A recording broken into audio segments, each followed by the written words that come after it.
जय हिंद साथियों, मैं आकाश चौहान। आप देख रहे हैं ताज़ा न्यूज़ 99 यूपी। और दोस्तों, मैं बताना चाहूँगा कि आज हमारे फ्रेम में जो बैठे हैं, जो हज़ारों लाखों दिलों पे राज करते हैं और हर क्षेत्रों में इनकी काफ़ी पकड़ है, काफ़ी पहचान है। जो एक शिक्षा की बात कही जाए तो लोगों को शिक्षा देना, अच्छी राह पे चलने का रास्ता दिखाना, तमाम तरह की ऐसी बातें हैं जो आज बड़ी सौभाग्य की बात है कि आजमगढ़ में एक हमारी ग्राम सभा है, वहाँ पे शिवलिंग की स्थापना की जा रही है और गुरुजी आए हुए हैं। तो आइए मिलाते हैं, बहुत सारी बातें हैं, बहुत सारा सवाल है जो बात किया जाए गुरुजी से और अच्छे कर्मों और अच्छे रास्ते पे चलने का विचार इनसे जाना जाएगा, किस तरीके से लोगों का उद्धार होता है। तमाम तरह की ऐसी बातें होंगी जो मैं बताने का प्रयास करूँगा, तो आइए मिलाते हैं। ताज़ा न्यूज़ में स्वागत है सर। जी, धन्यवाद सर। सर, एक मेरा सवाल है कि जब आप हमारी ग्राम सभा में आए, जी, शिवलिंग की स्थापना आप करा रहे हैं, जी। लोगों को क्या संदेश देना चाहते हैं इससे?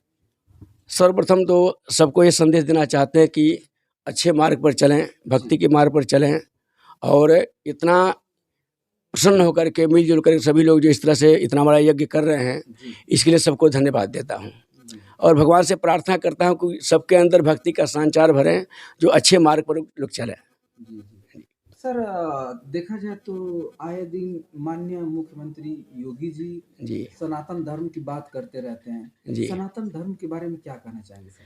सनातन धर्म हमारा जो है, आज का नहीं अनादि का है जो है, जी, अनंत का है जो है, जी, जी, जिसका न कोई आदि है, ना अंत है। यही कहेंगे कि हमारा सनातन धर्म हमेशा जो है यानी अग्रसर रहेगा, आगे बढ़ेगा और लोग उसके तरफ जो है झुकाव करें। सनातन धर्म का हमारा एक ही चीज़ अभी देखिए पूरे विश्व रिकॉर्ड हुआ है, प्रयागराज में, कुंभ में देखा गया है जो है, जी, जो सनातन धर्म में किस तरह से लोगों का जागृति हुआ है और इस तरह से जागृति होता रहेगा। जी। जी। सर, देखा जाए तो ऑडियंस के मन में हमेशा एक बात खटकती है कि सर्वप्रथम इस भारत में सनातन धर्म आया कि इसके आगे और कोई धर्म रहा होगा? सर्वप्रथम सनातन धर्म ही आया, पहला धर्म सनातन ही था। सनातन ही था। जी, अच्छा। सर, एक हमारा सवाल है जो लोगों के दिल दिमाग में हमेशा ये चलता होगा, लेकिन शायद कोई करता नहीं है। जी, और आज तक तो बहुत लोगों से मैं पूछा, हालाँकि आप जी, लोग ज्ञानी हैं, बहुत अनुभवी हैं तो काफ़ी अनुभव अनुभव आप लोग को होगा। जी, सर, साइंस बताती है कि बिना जीव से जीव की उत्पत्ति नहीं होती है। जी, लेकिन सर, ये दुनिया कैसे बनी? इस संसार में कौन पहले आया? कैसे आया? जी। क्या था? इस चीज़ को थोड़ा-सा बताएँ। देखिए, सबसे पहले विराट पुरुष परमात्मा का उत्पत्ति है। विराट पुरुष परमात्मा जो है जिसका न आदि है न अंत है, जी, जिनके पैर के तलवे के नीचे समस्त जड़ वनस्पतियों का वास है जो है। अच्छा।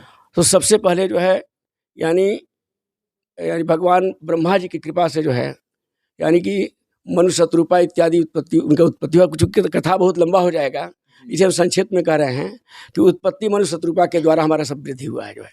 जी, सर, कहने का तात्पर्य मेरा ये है कि इस संसार में जब ये बनी होगी दुनिया, जी।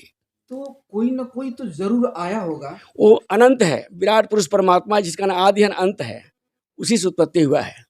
लेकिन सर, अनंत तो है, लेकिन आया तो संसार में है। हाँ, हालाँकि साइंस बताती है ना कि बिना जीव के बगैर किसी जीव की उत्पत्ति नहीं होती है।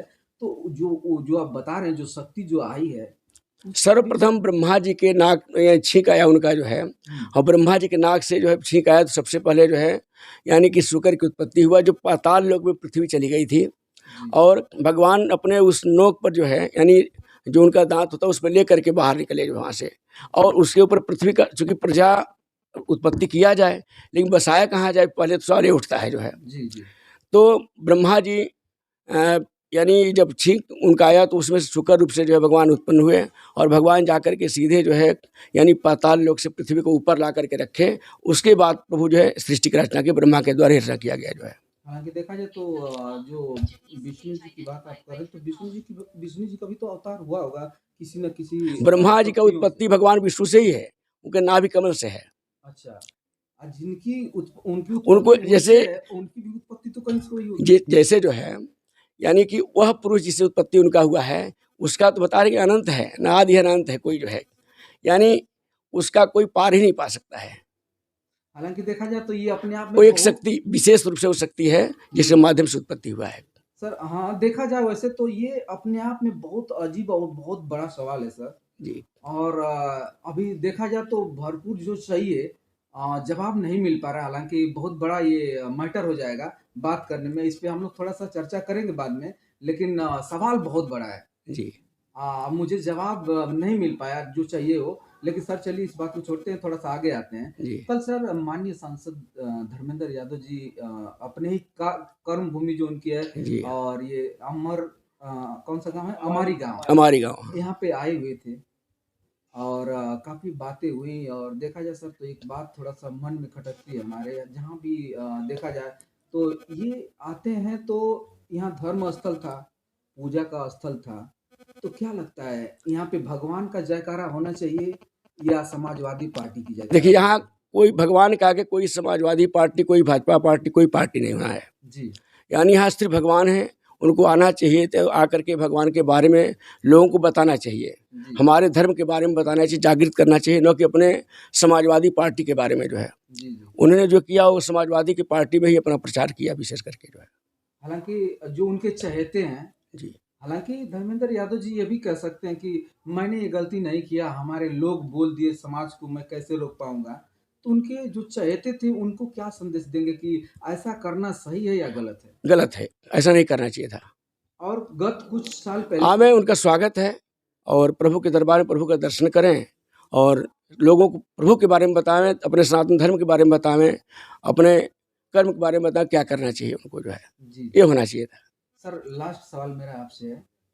सर देखा जाए तो भारत सरकार हमेशा रोजगार की बात करती है जी कि रोजगार देंगे, तमाम तरह की बातें होती हैं। जी रोजगार में असफल है ये सरकार, देखने को मिले हजारों लाखों युवा बेरोजगार हैं और मजबूर होकर जो बाहरी ऐप्स हैं, जैसे विदेश के ऐप्स हुए, यूट्यूब हुआ, फेसबुक हुआ, ट्विटर हुआ, तमाम तरह के विदेशी ऐप्स हैं, उस पे सोशल मीडिया पे ये काम करना लोग चालू कर दिए हैं। क्या लगता है भारत को ऐसे ऐप्स बनाने चाहिए या विदेशी ऐप्स पे निर्भर रहना चाहिए? आए दिन सर, एक मिनट, आए दिन अगर भारत का रिश्ता विदेश से खराब हो जाता है और वो अपना ऐप्स बंद कर देगा, तो जो करोड़ों नागरिक हैं भारत के, बिल्कुल और बेरोजगार हो जाएंगे। इस पे क्या कहेंगे सर आप? भारत को अपना ये बनाना चाहिए, स्वयं आत्मनिर्भर होना चाहिए। जी जी एक और बयान धर्मेंद्र यादव जी का था, ये सवाल हम लोग ने किया तो उनका जवाब था कि सोशल मीडिया एक मनोरंजन का साधन है, ये फालतू चीज है। हालांकि देखा जाए तो काफी युवाओं को ये रोजगार दिया है और जीविका चलाने का एक बहुत बड़ा संसाधन दिया है। सोशल मीडिया, ये क्या कहे उन्होंने, वो कहे कि ये सब टाइम पास चीज है। ऐसा कुछ नहीं है। आज सोशल मीडिया का ही देन है कि जो नहीं जानते थे वो लोग भी जान गए हमारे सनातन धर्म के बारे में, और आप लोगों के बारे में, चैनल के बारे में जान गए, और सबके बारे में। यानी यहाँ तक कि जो आज प्रयागराज में इतना बड़ा जो कुंभ लगा है और लोगों का जो संगम हुआ है, जी आज इसी सोशल मीडिया का ही देन है। जी जी जी, आप लोग प्रचार नहीं करते जी तो लोग कैसे जानते हैं? इसलिए आप लोगों को लाख लाख धन्यवाद देते हैं कि आप चैनल वाले, न्यूज़ वाले मिल करके जो है, और इतना बड़ा संगम में जो लोगों को आपने इकट्ठा किया जो है, जी। ये बड़ी खुशी की बात है।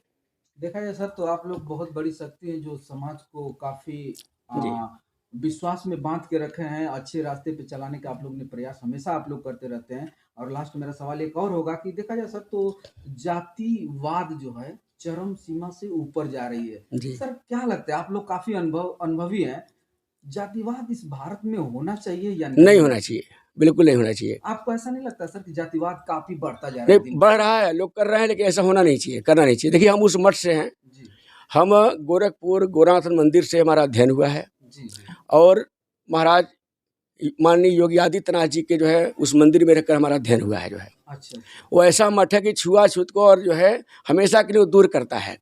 हमारे बड़े महाराज जो महंत वैद्यनाथ जी थे, उन्होंने चालन करके यहाँ तक कि जो है वाल्मीकि को वहाँ बैठ कर उन्होंने जल ग्रहण किया है। जी और वही हमारे उसी रास्ते पर हमारे माननीय योगी आदित्यनाथ जी हैं, जो वो भी छुआछूत और जो है यानी समाज को यानी हटा करके छुआछूत एक में लेकर के चलना चाहते हैं, सबको एक बांध कर लेकर चलना, एक सूत्र में, जी जी उस मठ से में है। जी जी जी, सर सनातन धर्म से इस समाज को क्या संदेश आप देना चाहेंगे? बस यही संदेशा देंगे कि आप लोग अपने धर्म कर्म में लगे रहें और सबका सेवा, समान दीन दुखियों का सेवा करें और किसी के बहकावे में न जाएं। स्वयं दासस तपस्विनो, अपना कर्म स्वयं करें, किसी के कहने पर कुछ न करें, और हमारे सनातन धर्म को आगे की तरफ इसे बढ़ाते रहें जो है। जी जी, चलिए सर, आपसे बात करके बहुत अच्छा लगा, बहुत बहुत धन्यवाद सर। Thank you.